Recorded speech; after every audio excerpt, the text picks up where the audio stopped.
panguva ine chikoti chinozobuda pachena kuti Comrade Bob Shogeza is a threat kuzvigananda, is a threat kuZANU-PF.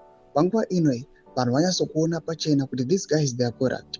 These guys panguva ine vari kunyatsokuonekwa kunzi every single word raita kuna Bob Shogeza rava rechokwadi after panguva ine tiona kuti even more Bob Shogeza akashaika, but panguva ino they are fearing him. Tisapinda mashoko emapictures atiri kuona ari kuburitsiwa, tiona kuti ZRP inodeploya heavy policemen vane ma K9 dogs pamwe chete nefuti road vachizama kuda kustopa vanhu vaizoda kupa FAW kuna Bob Shogeza along his way yesterday achipinda munyika yeZimbabwe akananga kuHarare. Don't forget subscribe or like on the bell icon. Kirina mchaita post mapictures amuri kuona budanyira chiti.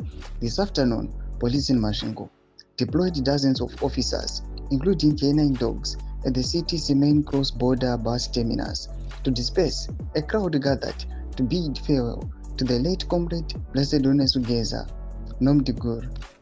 Comrade Bob Shogeza, a war veteran, a anti-corruption and anti-2030 champion, died in South Africa last week.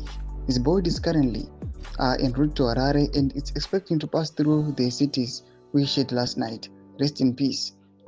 No mashoko anobuda nyoko panguva ino vachiti awa his legacy it lives on. Mashoko atotogwa naKirina Mjati aiwa anouya achitaura muzara dezuro achiti aiwa honai yazobuda pachena kuti vanongotya, they are in fear. Panguva ino tiri kuona kuti even his national hero status haina kuuya ichiannouncewa, vanhu vachiti aiwa the government yakaignore Bob Shogeza. Asi zvinyazobuda pachena and zvinyatsokuzikanwa kuti Bob Shogeza anotodeserva kuti ave a national hero, but panguva ino inobuda kungoti vanoziva kuti vakangomudeclare chete it is another showdown.